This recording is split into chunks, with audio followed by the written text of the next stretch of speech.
reminded of the following house rules that will make the webinar more enjoyable and productive. Number 1. Be on time. Log or sign in 15 minutes before the webinar. 2. Dress appropriately. 3. Situate yourself in a quiet place so there will be no disruption. 4. Turn off your microphone during the webinar unless you are asked to respond. 5. Listen attentively to give respect to the speaker. 6. Inquiries and clarification will only be entertained after the talk or if the speaker calls for them. 7. Please use the chat box for your concerns. Wait until you are recognized and the facilitator will attend to you. 8. Keep an open mind as you listen to the speaker. 9. Respect co-attendees or co-participants. And number 10, should you have any clarifications and concerns about the webinar, you may chat personally with the technical working group before, during, and after the webinar.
Dear God, thank you for the opportunity to meet together.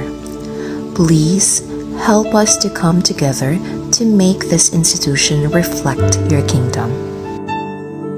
Breathe life into our ideas and decisions.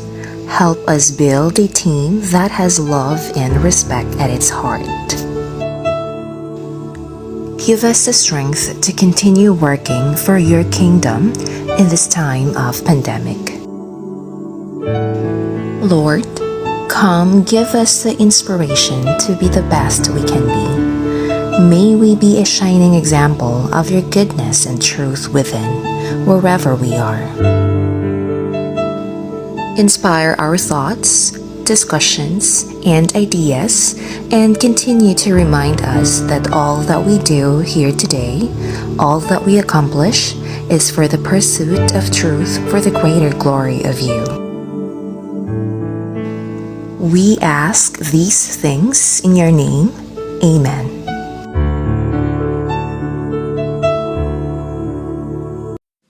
Mga kababayan, ang pambansang awit ng Pilipinas.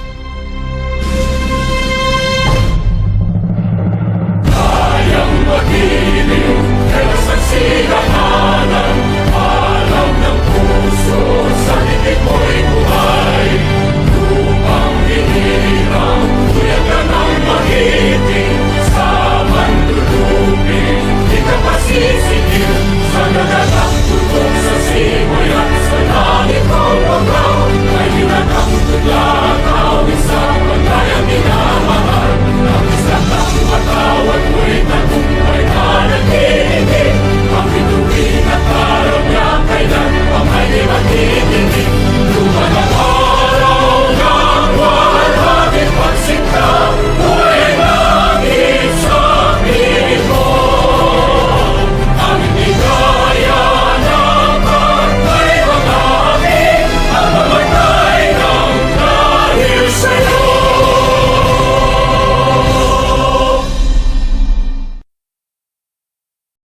A pleasant afternoon, everyone, especially to you, ma'am. So, thank you for being here today.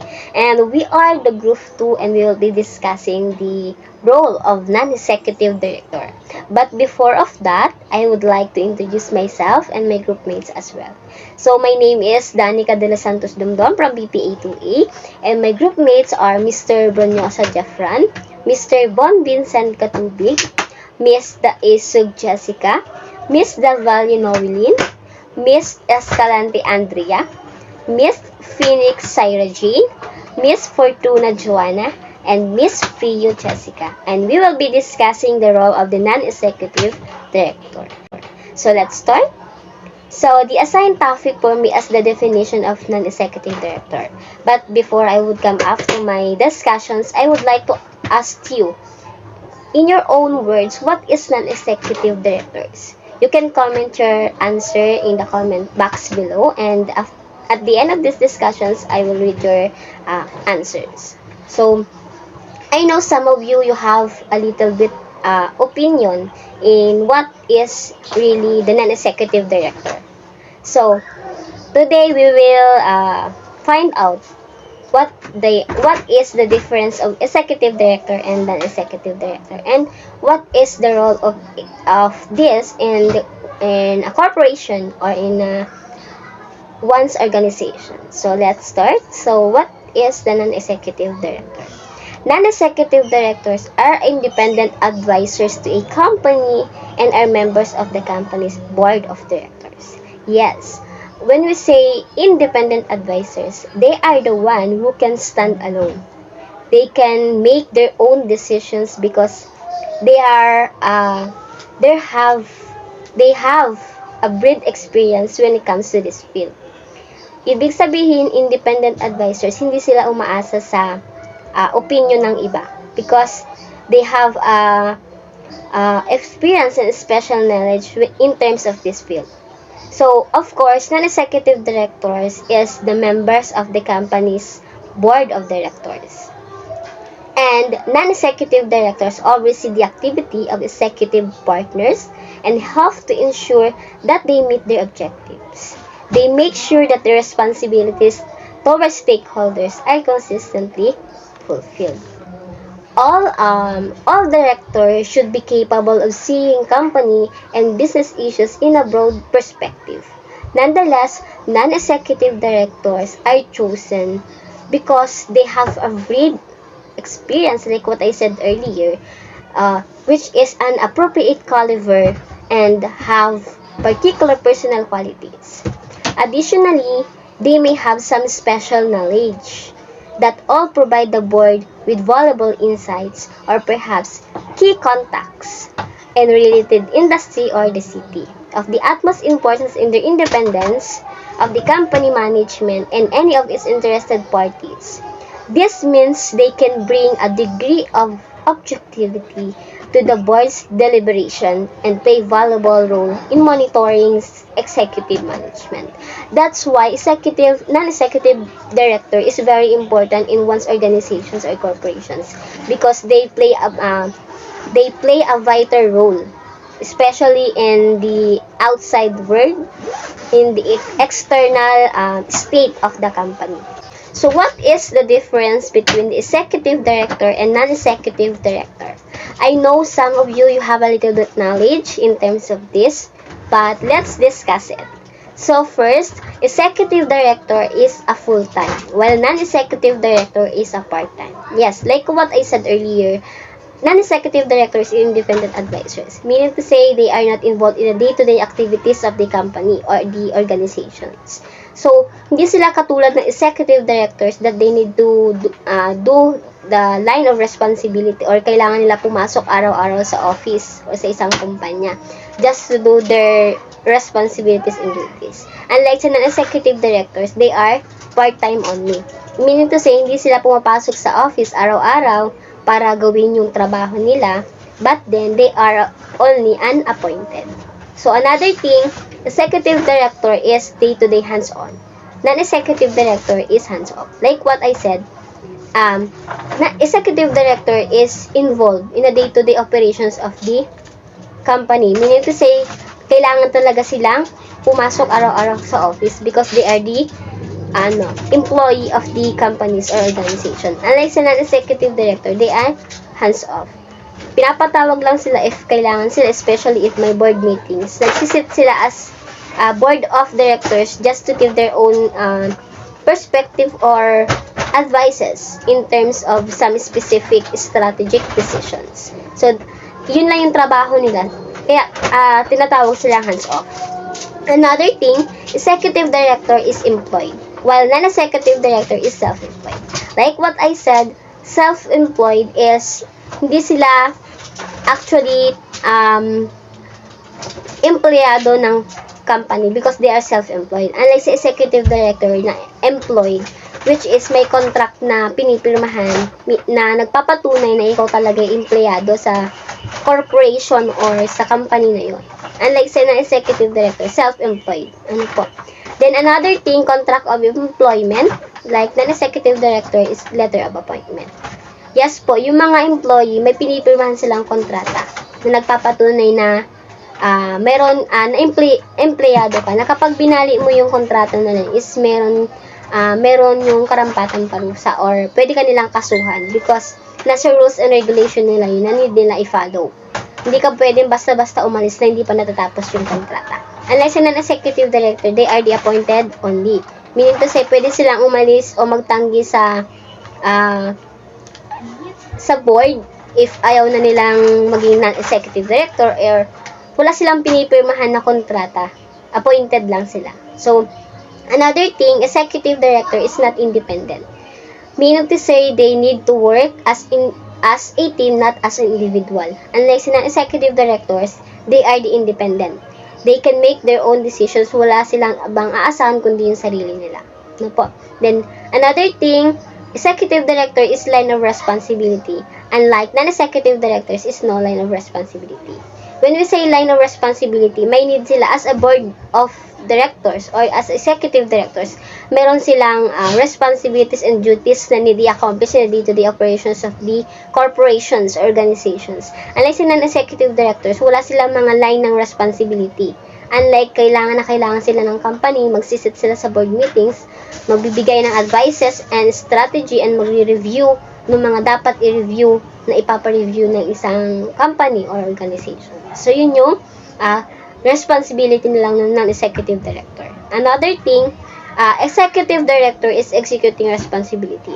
Talagang ine-execute nila yung responsibility nila in a day-to-day operations. Although, non-executive director, ine-execute nila yung responsibility nila, but they have no line of responsibility na need i-accomplish or they are not forced to do the activities of other executive directors. Ano po? So, executive director is executing strategy while non-executive directors is consider or review strategy. Yes po, yung mga executive director ay nag-i-implement, nag-execute ng mga strategic decisions or mga strategic na napag-usapan. Unlike si non-executive directors, they are the one who review or check or monitor the strategic decisions. Ano po? So, sila lang yung nag-check if tama ba yung path na sinusundan ng isang company towards the attainment of their goals or objectives. Last but not the least is executive director is micro or internal knowledge, while non-executive director is macro or external knowledge. Like what I said earlier, that executive director is all the employed or employee of the corporations or company, so that they are the internal knowledge. Sabi baga doon sa dati natin na subject na strategic management, mas madaling ma-identify ang internal threats and opportunities because alam mo kung sino yung mga kasama mo sa isang company or board of directors and madali nyo ma-identify yung mga threats and opportunities at bibigyan nyo agad ng solutions. Unlike sa non-executive director, since they are the independent and since they are the external knowledge of the company, mas mahirap yung ginagawa din nila. Kasi, di ba, mas mahirap daw i-identify yung threats and opportunities in external because di natin kontrolado yung nangyayari outside the world. Unlike sa internal knowledge or internal threats and opportunities, mas mabilis mo silang ma-identify and masusolusyonan. Unlike sa external threats and opportunities, mahirap. So, they need to identify it and in a way na talagang bibigyan ng solutions yung threats and opportunities. So that's why non-executive director is very important in a company or organizations or corporations because they play a vital role not just only in the board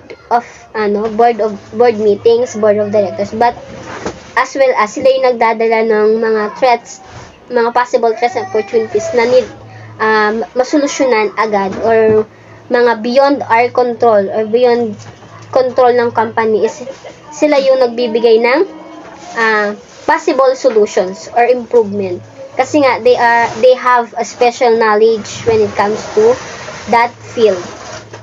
So why we need to consider non-executive director? So let's watch this video. Meet Susie. As a non-executive director, Susie works as a member of a company's team. You know, fine upstanding citizens, with roles such as CEO or CTO. People like yourself, perhaps. By committing 1 to 4 days per month, and with payment depending on sector, a non-executive director represents a real and scalable option for startups. Susie mixes dollops of broad experience with sprinkles of specific knowledge and a potent pinch of classic on-the-job expertise to help businesses of all sizes grow and succeed. In reality, this includes helping the team stay on track and meet, nay, smash performance and user acquisition targets. Elements that can make or break a business's future. A bona fide future gazer with a head for numbers. She also helps create a roadmap that strengthens an organisation through the development of products, services and impeccably managed finances. Look after the pennies and the pounds take care of themselves, as they say. Susie makes doing the right thing her business, ensuring the organisation is operating in a transparent and ethical way. By starting as you mean to go on, you'll avoid having skeletons in the closet when your business skyrockets.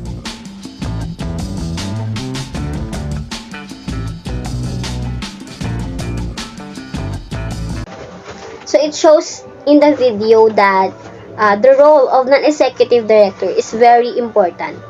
They play a vital role in terms of the path or road na sinusundan ng isang company or corporations because there are some instances na yung isang company is sige lang ang pag-implement ng mga project, pag-implement ng mga strategic decisions, but then lumalayo na sila dun sa objectives and goals ng isang company. That's why yung non-executive director is pumapasok yung role nila. Sila yung nag-identify, sila yung nag-check, sila yung nag-review if tama pa ba yung road na sinusundan ng isang company. That's why the role of the non-executive director is very important. Ano po? So, that's all. So, that's all for the definitions of the non-executive director. If you have any queries or questions, you can free to message me via my messenger. So, that's it. Thank you. Hello everyone, I am Joanna C. Fortuna and I'm going to discuss about the roles of non-executive director. First, essentially, the role of a non-executive director is to provide what could be called a creative contribution to the board of directors by giving objective criticism and advice. So, this so-called creative contribution comprises three components: the generation of creative ideas by an individual in a group, helping the creative performance of other group members, and stimulating the creative energy of other group members. The role of non-executive directors is to provide a creative contribution to the board by providing independent oversight and constructive challenge to the executive directors. Non-executive directors have an important contribution to make to the proper running of companies and therefore more widely to the economy at large. It should bring on independent judgment to bear on issues of strategy, performance, and research, including key appointments and standards of conduct.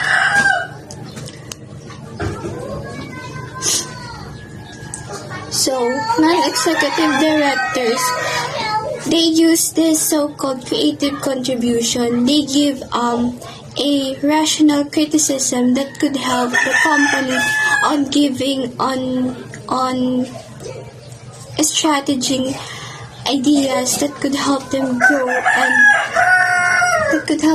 and develop as a company. Next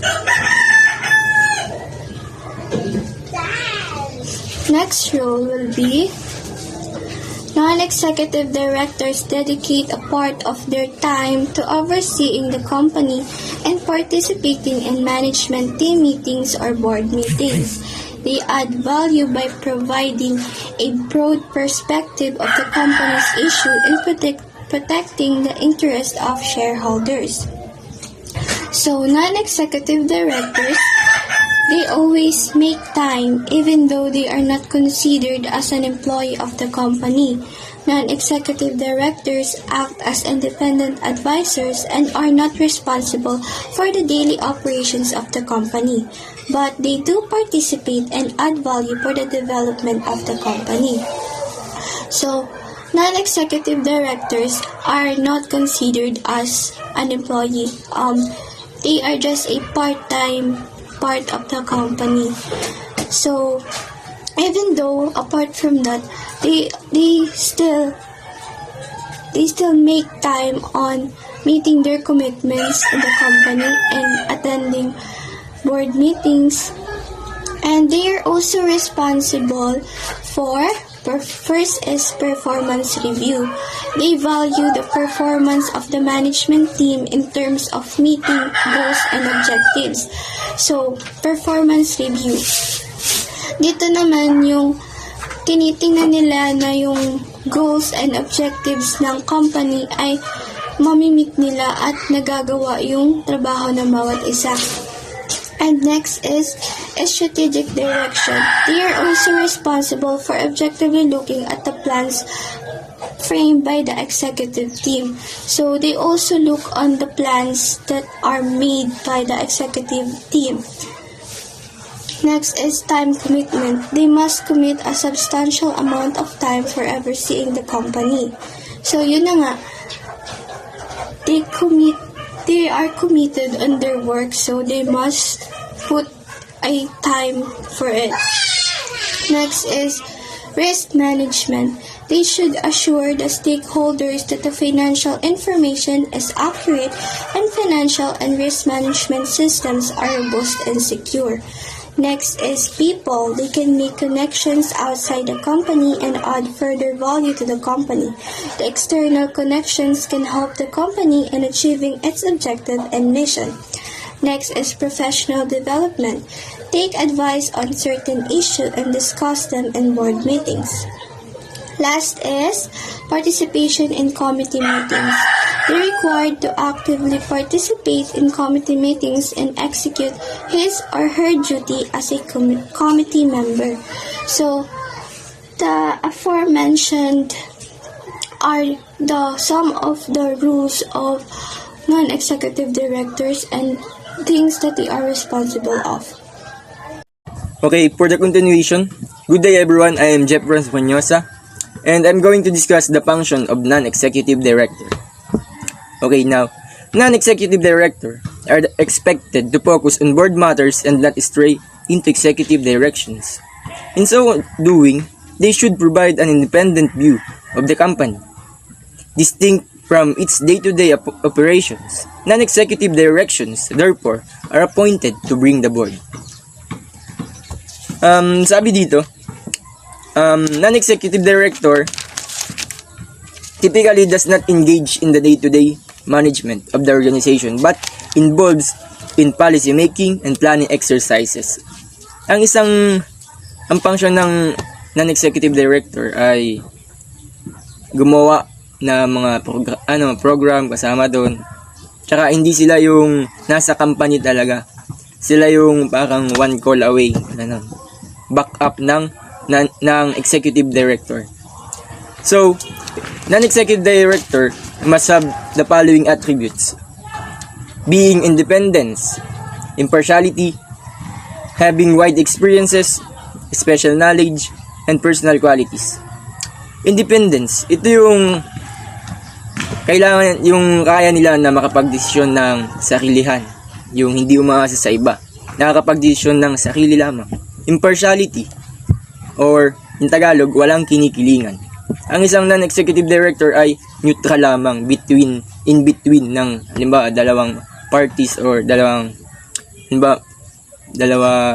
employee, kung ganon, sa isang kung may mga misunderstanding, yun ang non-executive director. Having impartiality, walang kinikilingan. And then, wide experiences. Kailangan to sa pagiging non-executive director yung malawak na karanasan.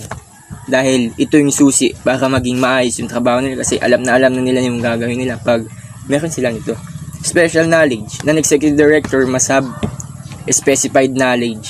Yung gamay na gamay nila o yung kayang-kaya nila na gawin. Meron silang isang bagay na magaling sila. Special.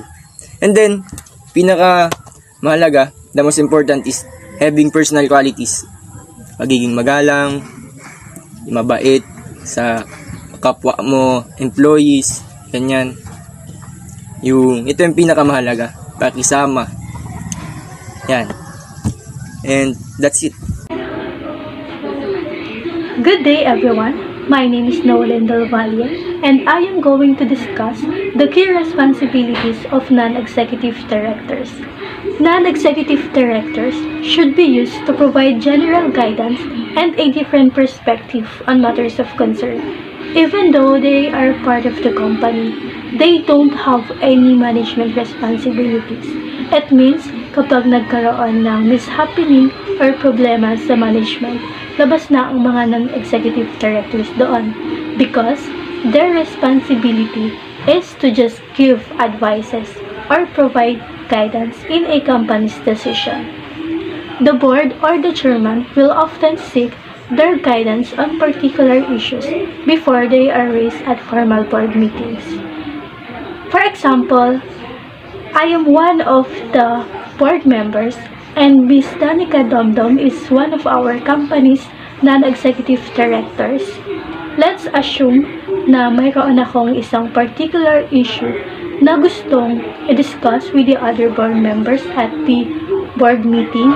Dito na papasok yung role ng non-executive director. Before discussing it at the formal board meeting, mahalaga na dapat muna akong mag-consult kay Ms. Danica Domdom to seek for some kind of advices or to hear some different perspective about that particular issue. Indeed, some of the main specialist roles of non-executive directors will be carried out in board subcommittees, particularly the Audit or Remuneration Committee. Actually, we have 4 committees that would help the board of directors in decision-making, namely the given two, the Audit Committee, the Remuneration Committee, the Risk Management Committee, and lastly, the Executive Management Committee, and each has their own roles and respective responsibilities. Hello, my name is Bon Vincent Alcatubig, and I shall be discussing about strategic direction and also establishing network. What is strategic direction? So, here's the definition. As an outsider, the non-executive director may have a more objective view of external factors affecting the company and its business environment than executives. The normal role of the non-executive director in strategy formation is therefore to provide a creative and informed contribution and to act as a constructive critic in looking at the objectives and plans devised by the management team. So basically, the non-executive goes basically, di ba naglalabas ang non-executive director? So, he goes by individually, tapos pwede dito siya makahanap ng mga possible allies or parang mga sponsor or parang pwede maka-sponsorship sa company para makaget mo ng more either stockholders din sa company. Pero Ang non-executive director, nakatulong rin siya para sa pagplano para ma-reach yung objectives and goals and stuff like that. Okay, we shall proceed. Establishing network. What is establishing network? One of the important functions of the non-executive director is to represent the company in some external corporate undertakings. It is the job of the non-executive director to connect the company to the outside world, and in the process, gain benefit from the network of business. The network of business are no doubt beneficial to the organization, since this could spark certain avenues for alliances, which the most effective way to survive in a very competitive environment. As I said earlier, naglalabas ang non-executive director para makahanap pa siya ng mga independent plans for the company. Tapos, di ba binanggit rin dito na possible alliances. Kasi, if you have more allies to your company, it's more easier to survive. Kasi, di ba, for example, my company, I have a company, tapos medyo at some point or in the middle, medyo lacking pa kami. Tapos ang pwede nang namin gawin, pwedeng magawa ng non-executive director, makahanap siya ng mga possible sponsors para makatulong sa amin. Kasi ang sponsors, di ba, nakabigay sila ng pera, nakashare kayo ng money, and other possible allies. That's only it for me when it comes to strategic direction and establishing network. But if you have more questions, you can ask me through Messenger. I'm very responsive. I'm responsive when it comes to messages, so feel free. Monitoring. The executive director should take responsibility for monitoring the performance of executive management. They may also act as a sounding board for management. It is up to the non-executive to probe continually and ask questions of management, especially in area where they have particular concerns. So, ang monitoring daw is the performance of executive management should be monitored by non-executive directors. They could also serve as sounding board for executive.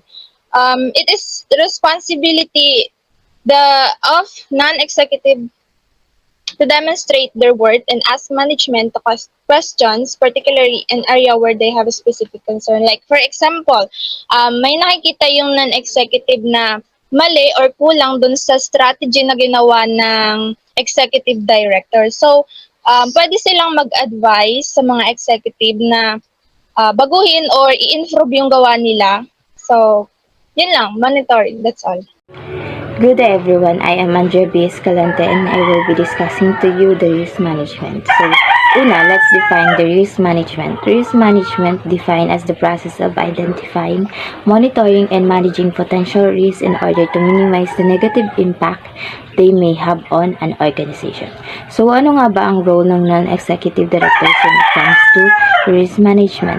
Non-executive directors share with the executive partners the responsibility of developing frameworks and control for accessing and regulating risk.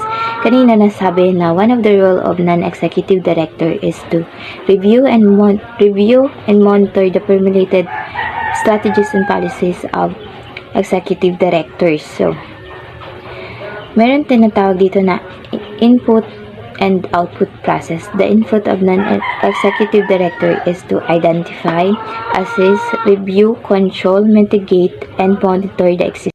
So, the identification of risk involves the brainstorming. They need to review all the various sources of risk. Pagkatapos nun, they need to assess the risk to determine or find an appropriate solution. They need to arrange the identified risk in order of priority kasi hindi lahat ng risk is possible na ma-mitigate or ma-eliminate or ma-control.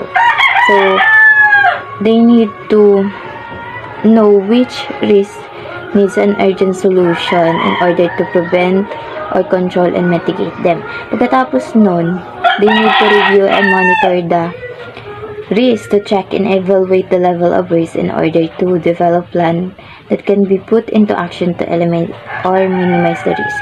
Ang magiging output ng process na to is to satisfy the shareholders that financial information is accurate, yung system of risk management and financial controls are robust.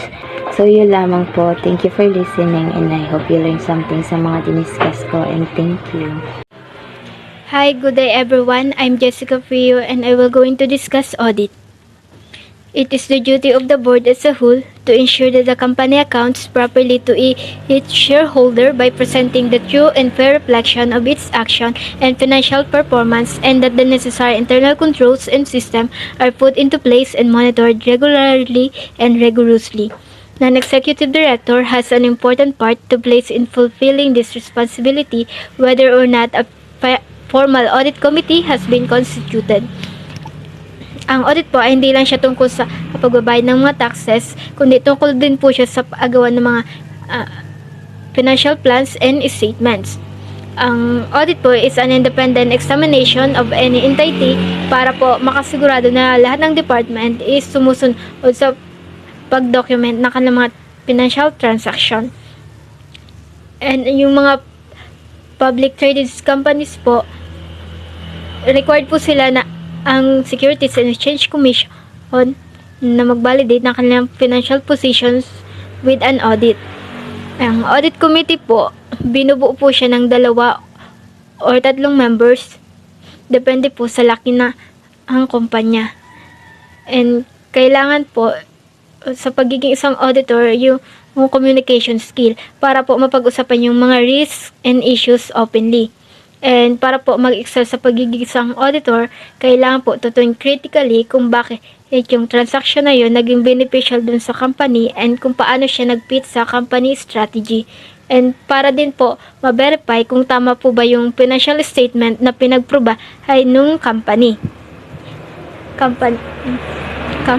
And yung auditors po, compare po nila yung documents ng company use in their day-to-day operations dun po sa kanilang na-record sa financial statement. For example po, yung account receivable, a company plans to report and compare them with actual order and that customers have. Tapos po, kinokontak din po nila yung vendors para po i-verify kung tama yung mga nakasulat dun sa purchase order. Tapos po, ang auditors po, nagprovide sila ng one of the most important business function. They verify one of the results of companies are correct. And yung mga companies po, ginagamit po nila yung audit para po sa paggawa ng strategic plans para po sa kanilang future operation. Yun lang po. Thank you. Now, let me present to you the summary of our report. Miss Danica, can you?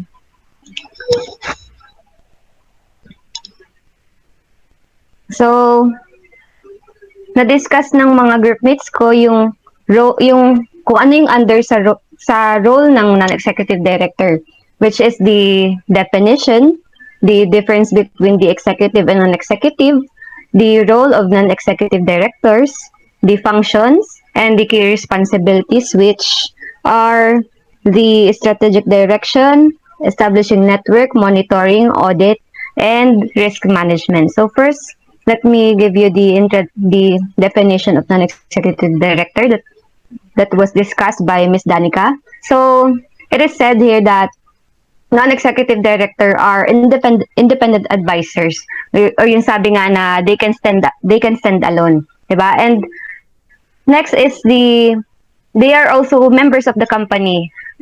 Specifically, sila yung umuupo sa board meetings. So, next is the difference between the executive and non-executive directors. Executive directors are full-time, while the non-executive are part-time. So, yun nga, kagaya nga ng sabi dito, is hindi sila laging nandun sa company pwedeng pupunta sila kapag may mga board meetings or may special na mga gatherings or yun nga, yung mga meetings regarding the company. So, next is executives are employed while the non-executive are self-employed. So, yun nga, sabi kanina ni Ms. Danica, yung mga executive is meron silang mga pinirmahang kontrata. So, hindi sila pwedeng basta-basta umalis dun sa company unless na sinabi, di ba, dun sa contract. And yung non-executive nga, is self-employed sila. So, independent sila, di ba? Pwede silang umalis whenever they want as long as may maayos silang usap sa company, di ba? And next is the executive directors are executing strategy. While the non-executive, they're the ones reviewing the strategy. So, kita naman dun yung difference, di ba? Yung executive, sila yung nag-execute ng strategy while yung non-executive, sila yung nagre-review. So, next is executive directors are more on internal sila sa loob ng company lang. And while the non-executive, mas external sila. Kumbaga, marami silang alam sa outside the company. And next, let's proceed to the roles of non-executive directors. Non-executive directors, they provide a creative contribution to the board by giving advices and objective criticism. So, pag sinabi, di ba, objective criticism, kailangan na yung, kumbaga, is clear and naaayon. Yung, kumbaga, is fair yung judgment nila when it comes to situations. Wala silang, kumbaga, biases. And next is, they spend time to oversee the company. So, yun nga, di ba? Sabi kanina na ang mga executive director, hindi sila laging nasa company. Hence, they spend time para ma-oversee nila yung mga nangyayari sa company para hindi sila outdated, kumbaga. Lagi silang updated dun sa mga transactions and operations inside. So, and next is sabi nga is they participate in meetings. Gaya ng sabi ko kanina, yun nga ang executive directors, sila yung nagiging, kumbaga, participants when it comes to board meetings. They can be appointed or they can be appointed to represent in a meeting. And next is the functions of non-executive directors. So sabi dito, non-executive director are expected to focus on board matters only and not stray into executive direction. So nalilimit dun yung functions ng isang non-executive director. Hindi sila dapat makialam dun sa mga, kumbaga, executive na plano or na kailangan pagdesisyonan, 'di ba? So, dun lang sila sa board. Kapag may board meetings, dun lang yung sakop nila. Hindi sila pwedeng makialam dun sa internal na operations ng company. It's either depende na lang unless na i-allow sila, 'di ba, ng company. And next, here in the functions pa rin, kailangan dito ang non-executive director is kailangan, ito nga yung qualities na taglay nila, yan, independence, impartiality, wide experience, special knowledge, and personal qualities. Yun nga, sabi kanina, dapat independent-minded sila, independent thinker sila. Meron silang sariling desisyon or kumbaga strong-willed sila kapag merong isang situation, kaya nilang mag-desisyon ng sarili nila na hindi nila kailangan ng ibang tao para mag-dictate sa kanila kung anong dapat gawin. So, impartiality, meron silang fair judgment sa isang situation, gaya ng sabi ko kanina. Sabi nga ni Mr. Jeff Franz kanina na walang bias doon sa pagdedesisyon nila. So, next is the wide experience. Siyempre, yung pinakakailangan sa isang non-executive director is wide yung experience niya pagdating dun sa field na tinatak niya, di ba? Di ba non-executive director siya, kailangan marami siyang experience outside the company. Kumbaga is kasi karamihan sa mga non-executive directors, I think siguro sila yung, pwede rin sila maging strategist ba? And kumbaga sa ibang term is marketing planner, mga ganun. Marketing strategist or advisor, mga ganun. And yun nga, special knowledge and personal qualities. So now let's proceed to the key responsibilities of non-executive director. So sabi nga dito, they provide general knowledge and also different perspective sa company. 'Di ba? Sabi nga, hindi na ang mga non-executive director dapat they tell something the others don't know or the other members don't know dapat. Hindi yung alam na ng board yung sasabihin nila. Dapat kumbaga mas malawak nga yung experience nila, mas malawak yung perspective nila kaysa dun sa mga ibang members, 'di ba? So next is the first key responsibility, the strategic direction. So, ang mga non-executive director, they are, sabi ko nga, is the strategic planner. So, dahil lagi silang nasa labas, they are more on external. So, dapat ang non-executive director, ang responsibility niya is to give contribution, creative contribution inside the company. And also, sabi nga dito is to act as a constructive critic in looking at the objectives and plans, 'di ba? So dapat when they say constructive critic, it means na yung non-executive directors, they have to give specific recommendations on how to make improvements rather than giving general knowledge lang or general yun nga. So yung mga binibigay ng non-executive na mga recommendations is dapat is clear siya and easy to put into action. So next is the establishing network. So sabi nga dito, establishing network, yung mga non-executive directors is minsan ina-appoint sila to represent nga sa company, sa board meetings, sa mga holdings na doon. And para magkaroon sila ng kumbaga, meron kasi ako napanood na isang and I think ganun din yung nangyayari sa natin ngayon when it comes to sa bank transactions natin sa bank. Sa mga bangko, meron diyang mga ina-appoint na mga non-executive director na kung saan pina-attend sila ng mga meetings, board meetings ng mga iba't ibang bangko din. Kumbaga sila yung representative nga ng isang bangko. Tapos, yun nga, through that, mas nakakakaroon ng yung bangkong yun or yung organization na yun ng alliance. Mas nagkakaroon sila ng kumbaga kakampi and supports galing sa ibang bangko pa din. And itong non-executive director, nakakatulong sila sa pag-strengthen ng organization na handle nila. So, next is the monitoring. So, easy as that. Monitoring is to oversee the company. So, yun nga sabi kanina ni Miss Jessica, yung mga non-executive director is sila yung nag-oversee sa company regarding maybe sa financial transactions or other operations inside and transactions. And next is the auditing or audit. Dito nga, as member of the board din, ang non-executive director,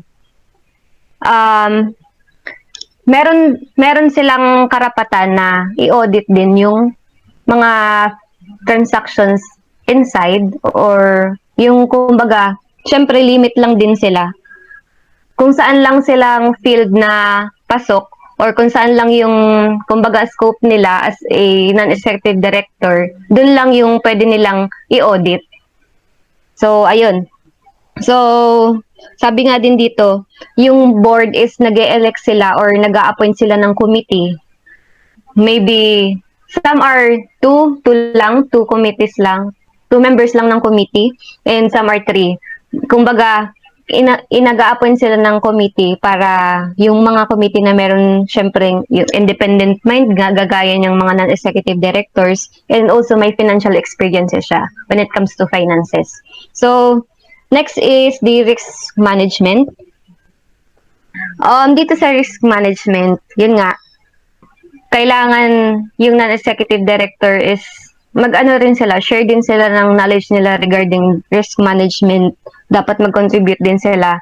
Kasi yun yung trabaho nila eh. Dito papasok yung input, process, and output na system. Kumbaga, sa input, dito papasok yung mga future risk, yung ilalatag nung non-executive director yung mga future risks sa board. And yun, gagaya nga ng dito sa image, identify and assess. Diyan papasok yung input. Identify mo yung risk, i-assess mo kung ano yung mga possible risks na may arise in the future. And yung sa process nun, dun papasok yung yung mga possible plan na pwedeng gawin ng company. So, yun yung trabaho ng non-executive director. Dun na papasok yung planning, yung reviewing and control dun sa future risk na in-input sa board. And dun sa output naman nun, papasok na dun yung implementation ng mga plano. Yung implementation, yan nga, mitigating and monitoring na nung na-execute na plano. So, yun yung role ng non-executive directors. So, to sum up, yun nga, non-executive directors are outside, more on outside, nag-represent sila sa board ng mga ideas nila na based on experience din sa outside world. Kumbaga outside world nga. And yun, yung difference nga nila, ang executive, more on insider's perspective lang sila.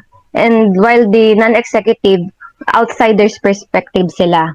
And yung executive nga is nakalink sila sa company nila, connected sila sa company nila lagi. Yung mga decisions nila laging in line sa company, inside the company.